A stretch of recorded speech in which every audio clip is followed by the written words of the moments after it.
America. My name is Osei-Frimpong, and I'm giving you your local politics every week at 4 o'clock ish at Broderick Flanagan's studio. And today we're pretty close on time. And you'd be surprised how bad people are turning their money into meaning in their life. And I'm going to tell you why that is. I'm from Los Angeles, and everyone from Los Angeles knows at least, a few people with money. So like one of my family friends, white people, they got a lot of money, family money, old money, like $50 million on one side and $25 million on the other side. And they're on their third marriage. And none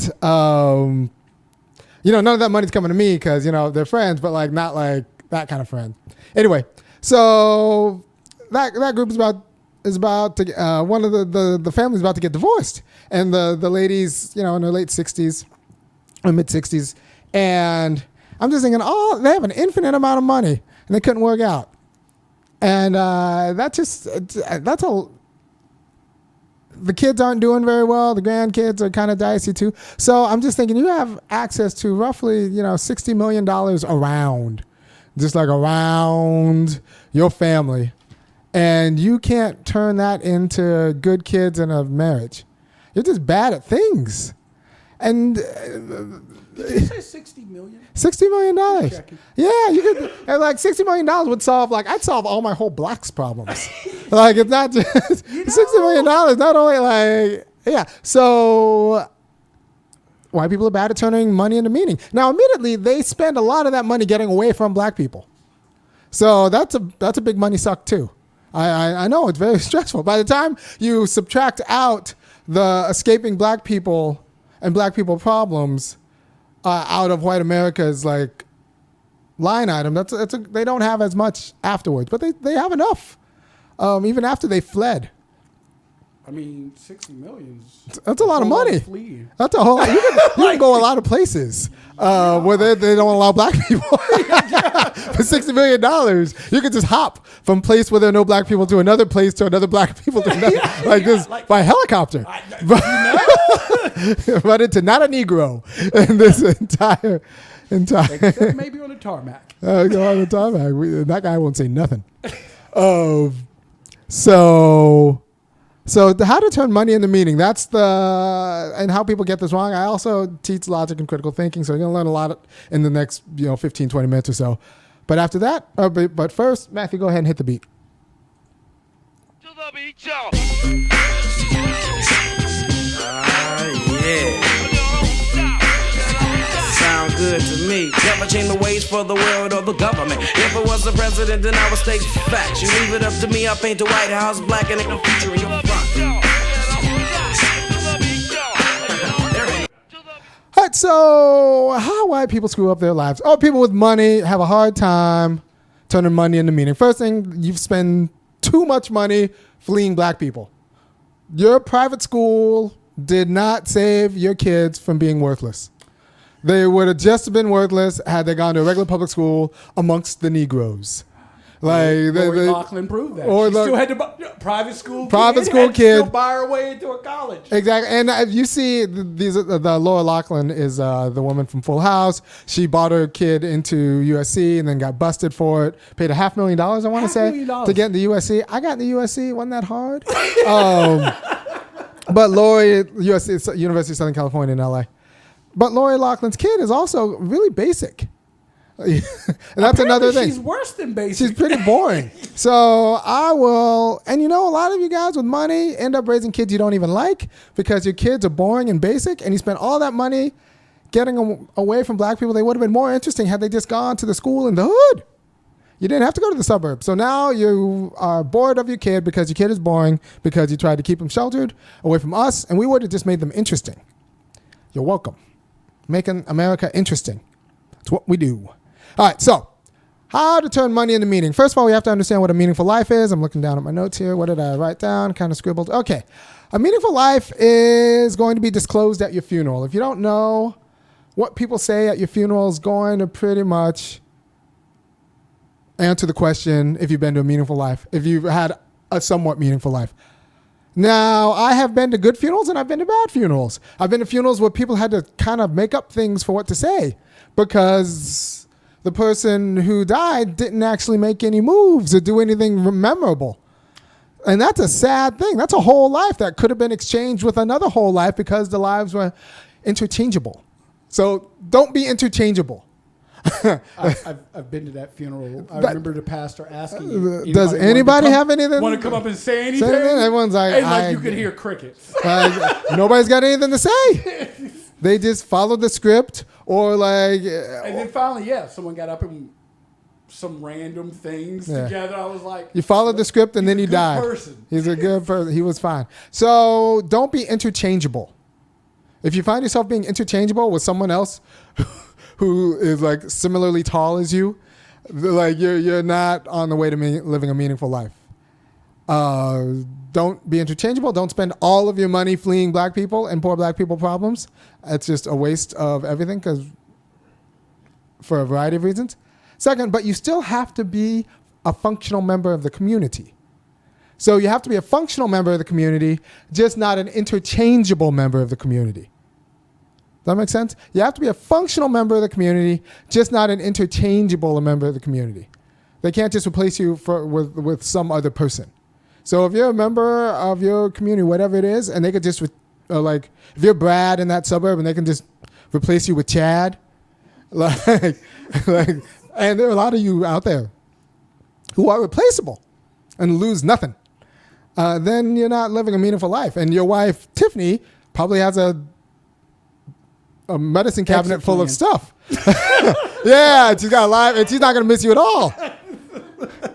Because she's going to marry Tad. Because the kids have come up with a certain, sense of life that they need to maintain, a sense of their needs now. So, she'll marry Tad, and she'll shed a tear maybe. She'll marry Tad with your life insurance policy. With your life insurance policy. It'll be a touching ceremony. Now, and if you're living a really meaningless life, Tiffany's going to poison you.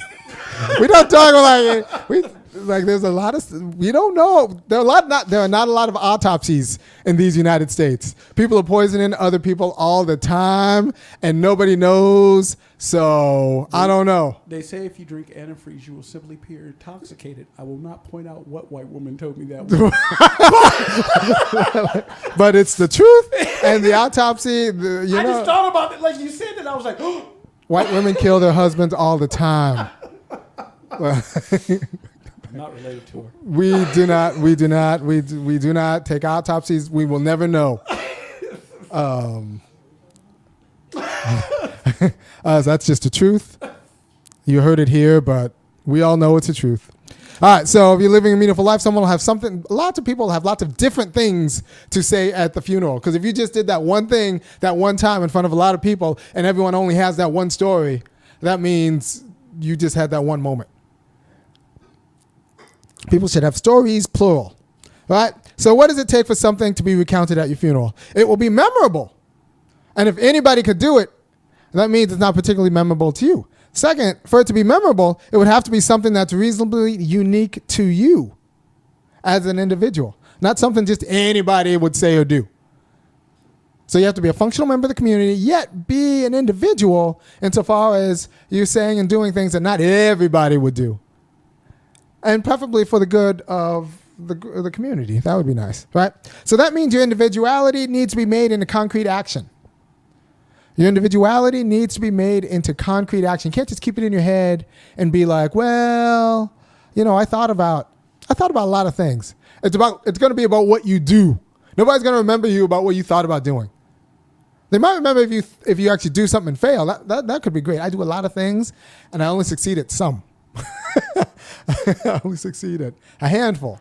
So even if you have a great failure, you're still winning in terms of meaning. There are lots of ways to lose. You want to lose in a meaningful way. I could do a whole show on that because I think the Dems need to learn how to lose meaningfully. A lot of Democrats, excuse me, especially in the South, they're like, we want to win in the South. So they'll just give Republicans anything. We'll be whatever you want us to be as long as you vote for us in the South. And Well, yeah, the Dems will be like, well, we'll do anything. We'll do whatever you want. We'll do hand stuff, whatever you want. And and they end up losing anyway because then the Republicans just vote for the real Republican, and then it doesn't work. So there's a way of losing where you grow the electorate, and then there's a way of losing where you just lose. And I'm about to say, because I don't know if we want to teach them to lose with meaning here in the South, because, they're already very comfortable losing. They lose, but they don't lose with any meaning. They lose in a way that just prepares for the next loss. You want to lose in a way that actually prepares for a greater win. So sometimes you can lose when you're winning, or win when you're losing. And some people can win when they're losing. Anyway, so you want to be an individual. You want to be a functional member of the community. You want to contribute in a way that's unique to you. And that means your intention needs to come out in concrete action, because it's not real until you actually do it. I was in my class. I was talking about the difference between a football player who's got all the right mechanics, and a quarterback who's got all the right mechanics, and they can take the 3-step drop and throw it right through a tire. Like 100 times, they take the 3-step drop and then throw it 20 yards and go right in the middle of a tire. And then even in practice, they're doing fine. But in a game time, when there's a defensive line full of NCAA players who are as big as refrigerators and can move like gazelles and really have bad intentions on your body, they have a hard time actually being a quarterback. So they can do it all in practice, but they can't actually do it when it counts. And the question is, are they really a quarterback if you can't do it when you know that other people want to knock you down and can knock you down? I don't know. What's up? Oh, I'm sorry. Tim Tebow? Yeah, well, actually, he did fine in college. He just couldn't. He was dicey in the Shots pros. fired. Yeah, so no, you're not, because it's a different game. Real football means other people want to knock you down. It's not against a tire. So you have to actually do it when other people in the audience or other people who are watching have good, bad, and indifferent intentions towards you. There are a lot of people who are very good. A lot of people want to say they're actresses or whatever, and actors or actresses, but they have stage fright. You have to ask yourself, are you really an actor or an actress if you have stage fright? Yes, you are, but just not a very good one, because you have to do it on stage. What counts is what you do on stage. So you need to have a little bit of courage to do to be a real person, to be a memorable person, and do anything meaningful, which is fine. Courage, you can practice it. It's a habit. But don't think that you just keeping it in your head is the equivalent of doing it. You're just setting yourself up for a boring funeral, because people are going to remember what you did, not what you talked about doing. Or what you thought about talking about doing, because you didn't actually even say that you talked about doing. They're not going to remember what's on your vision board. All right? So that means your individuality needs to be made into concrete action. So what is it to have a world where your intention can become concrete action? There's a way in which the world has to play along. And this is where we get in trouble. There's a way in which the world has to play along. So if I'm at UGA right now. If UGA, the Georgia Bulldogs, if their football team went and played a Pee Wee League team, their football team played a Pee Wee League team, it doesn't really matter about the intentions of the Pee Wee League team. We know how this ends. And hopefully nobody will die, because our football team is very good at the University of Georgia. And if they actually play, and if they kind of didn't play and kind of goofed around with kids, that wouldn't be football. If they actually played football at the highest level that they knew how to be football, one of those 10-year-olds would end up concussed. Or maybe or worse. So there's a way in which, if you're going to do something memorable on the football field, the other team, you have to be matched against a world where your intentions count. And the 10-year-old Pee Wee team, their intention doesn't matter. Doesn't matter how well they practice, doesn't matter if we watch tape. That is determined by physical necessity. And so you need a world that is not going to be determined by physical necessity. There's a reason why we have weight classes in boxing. Because if we didn't have weight classes in boxing, no one would know who Oscar De La Hoya was, because he would have always been killed by Mike Tyson. So you need weight classes so that individual wills matter, individual choices matter, individual practice matter. So you need a world that actually accommodates your will. And black people, there's a lot of ways in which we don't live in a world that creates the space for meaningful action, our meaningful action. And that's a problem. That is a problem. That is a problem. That's a political problem. So if you're depressed because that's a problem. That's not anything wrong with your chemistry. That's a world that punishes black boys from, I think I saw a study that said from age 3. Age 3, and it doesn't stop until like 50. It stops at 50. It stops. I don't know. You go to the jail. You'll see some people who are over 50. So maybe it doesn't stop there. So like that's what happens when you become an individual. Yeah. So black people, we get punished for being individuals, for actually being memorable. Memorable is good. A lot of people were memorable in the 60s, and they caught bullets for it. A lot of people were memorable before that, and they ended up on the end of ropes. Some people are memorable now, and they end up in student conduct. Yeah, I'm memorable, and it gets me in no small amount of trouble. But I have a feeling if I were to pass out, first of all, I'm very happy. So if I die, I'm very happy, and I'm very healthy, actually. I run, I bike everywhere, so I should make it to 70 easy. If I die before 70, it's not me, because I'm a smiley, happy Negro. Someone took me out. And if I died in some natural causes, I was poisoned. Because like I'm healthy, I just had the colonoscopy. I'm clean. I want the autopsy. Do the autopsy. I did not take my own life. I am happy and healthy, and I'm an athlete. So like everything works. Everything works. So you're saying in a jail cell you wouldn't hang yourself? I would not hang myself. If I get locked up, because that might happen. But if I get locked up, I did not hang myself in the jail cell, and because I'm happy. Yeah, my life's dope. I do dope things, and like I said, I suspect people will find something to say at my funeral. I suspect. So you have to actually have a world that plays along where your will matters, right? Where your internal principle matters, or your freedom matters. For the fifth graders playing against UGA football team, their choices don't matter.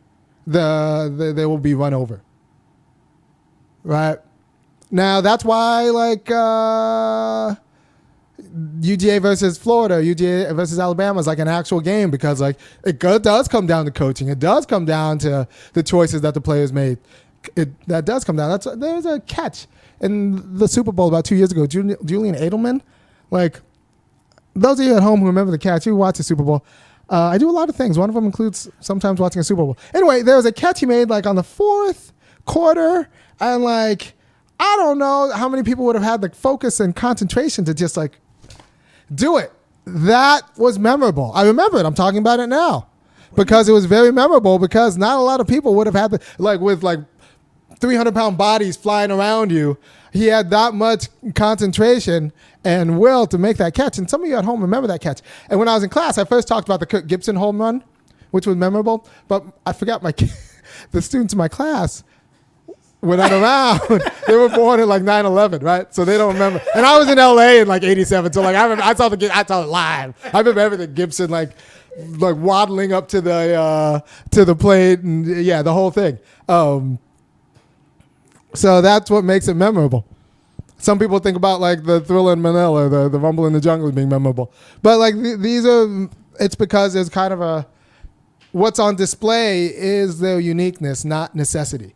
It's the choices they made, even the accumulated choices they made in training, or if it's a sporting event, like the coach who made this play, or even picked this player over this player over this player.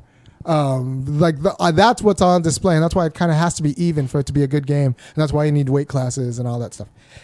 So the goal of turning money into meaning is you want to create the conditions for individual but yet functional action.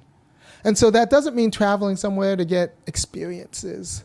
Look, a lot of my students do backpacking. Like I don't need any backpack across the hood. Like if it were up to me, the study abroad programs at UGA would not be like go study at like either in a third world nation where there's host family, or like cafe culture in France or Oxford. No, it would be like you live with a host family in public housing and live that life.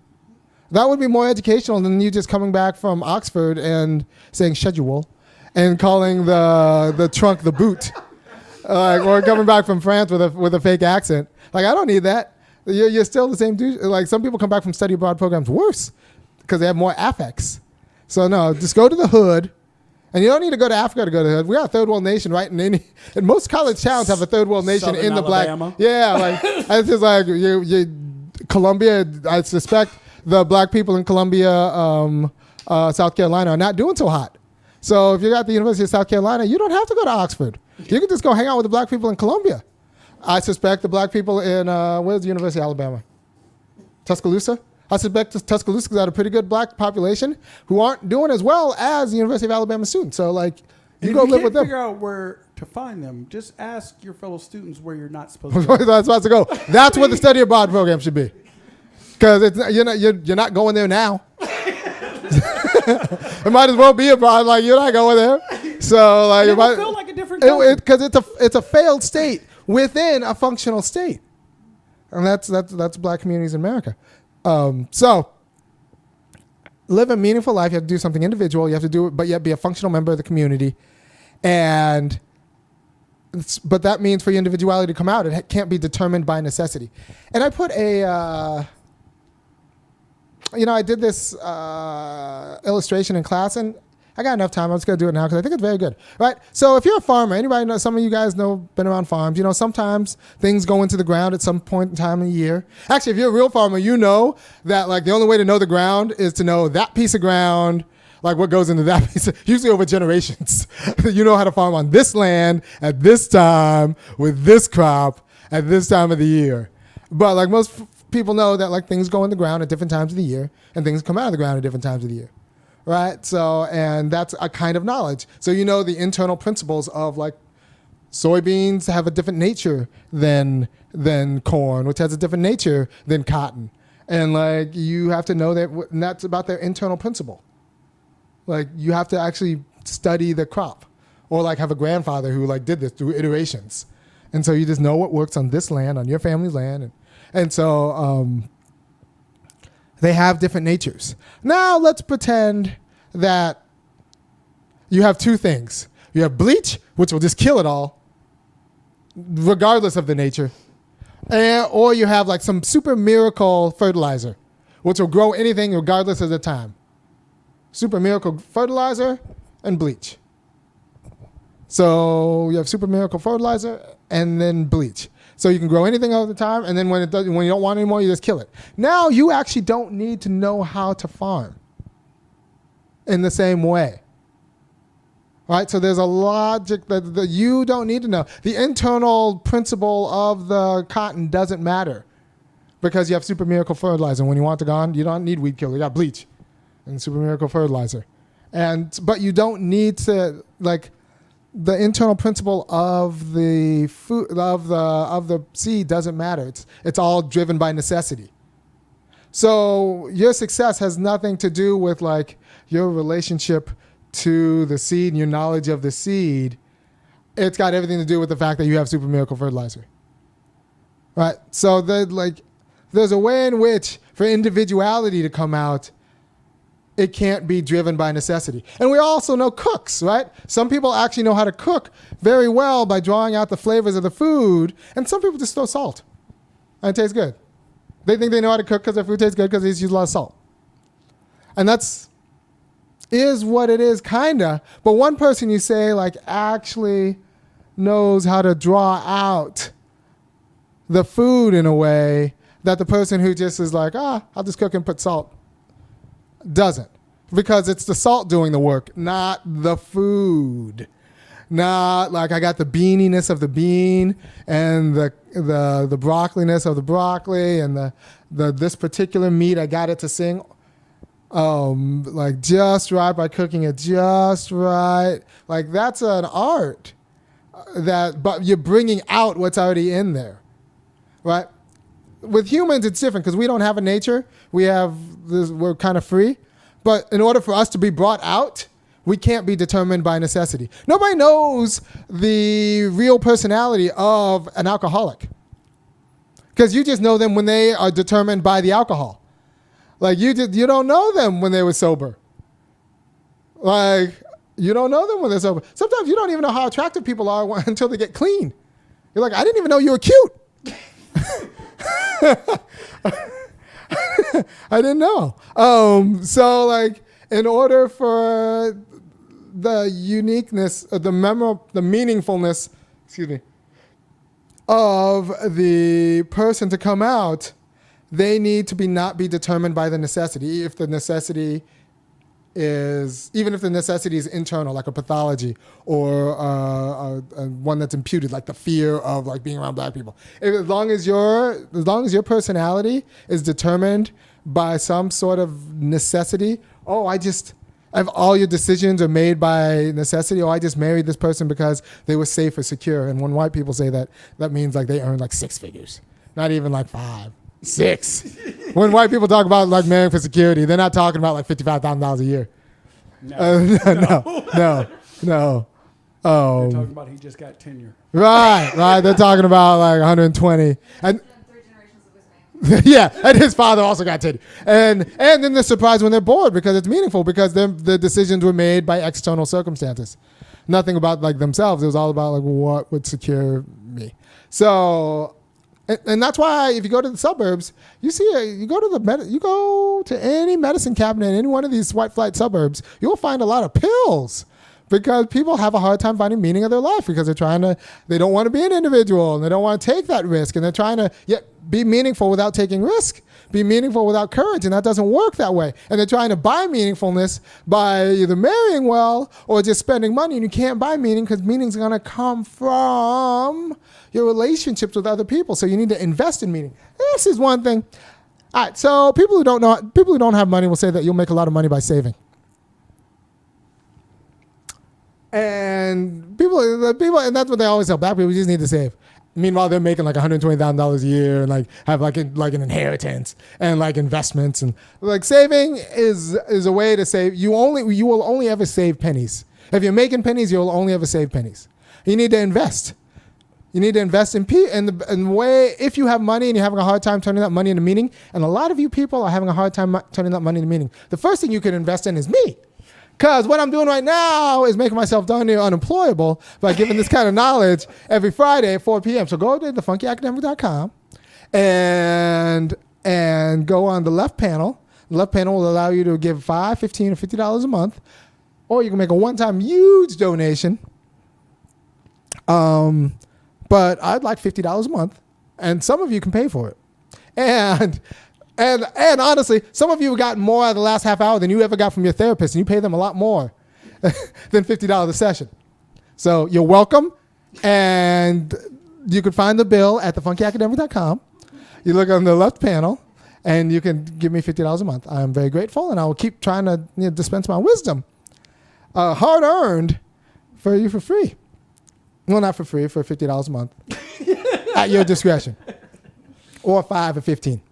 Or you can just hit me up in Super Chat right now if you're watching this live. Yes. We actually. Oh, thank you. I appreciate it because Matthew, I got to pay him next week, and I got to rent for the studio, and so the money is put to good cause, good use. Matthew has dreams too. So it needs to be concrete action, not just in your head. What you do, it's got to be a world that we need to create a world that actually allows you to somewhat manipulate it, but with antagonistic wills. Not everyone, you can't just buy everyone off. There's another way people have a hard time spending money. They try to spend money to make meaningful relationships by buying their relationships, but what's doing the work isn't the other person's internal quality. It's your money. So you try to buy the relationship with $1 million, or black people were cheap. Right. So you can buy us rather easily. You said $1 million. My brain was like, I'll do a lot of things for $1,000. Yeah. I'll do a lot of things. I'll say a lot of things. And we've all, if you're black and you've been in this audience, you've all been sold out for a lot less than $1 million. Like I've been thrown under the bus for chicken.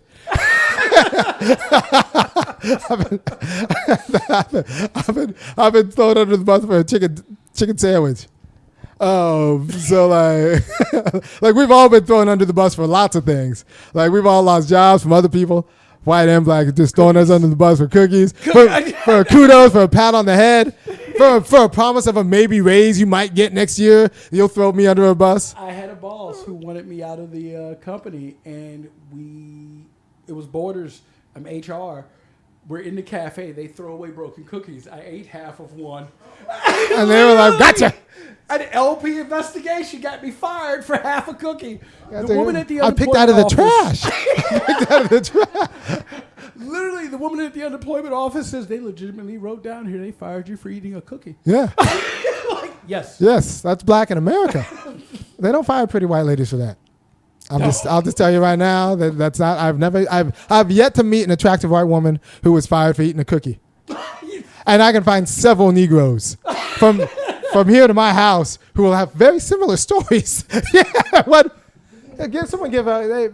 How far does your microphone stretch? Mary, do you mind getting up? All right, she's got something to say. I want the people to hear. This is Mary Bagby, our local sage. Mary, what's on your mind? Well, I know since you're talking about getting thrown under the bus. For nothing. Nothing. So at the University of Georgia after the games. Yes. And there are the people that go over there and clean the offices. Yeah. During the game. Yeah. And the University of Georgia throw that expensive food away from the press box and all that. Uh-huh. The cleaners cannot eat it. And they'll throw it in the trash and watch the cleaners to see if they eat the food.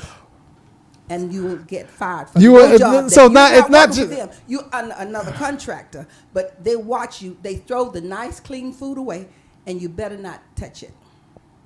UGA. That's UGA. And well, you have to understand that this is like, not only is it just a rule that they don't enforce, they are watching you.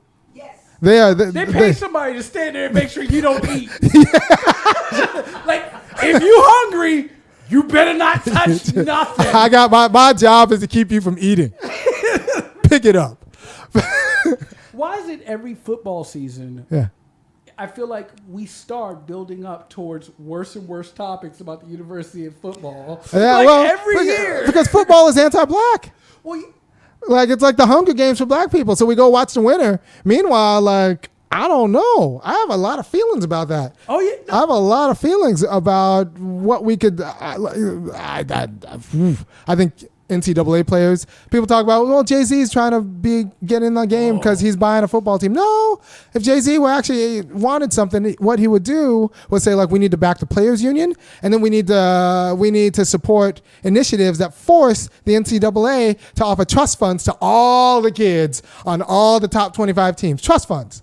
$500,000 trust funds pays out when you're 30, pays out again when you're 45, and pays out again when you're 60, and lifetime health insurance. Yeah. That would be Jay-Z that would be people, because there's enough money if we wanted to spend it for like the people. I met some NCAA football players, practice squad people who can't use their hands now because they were on the practice squad of a Division I football team, and everybody who suits up playing Division I football should get paid by the NFL because Division I football is the farm team of the entire league. And at Georgia, it's paid by taxpayers.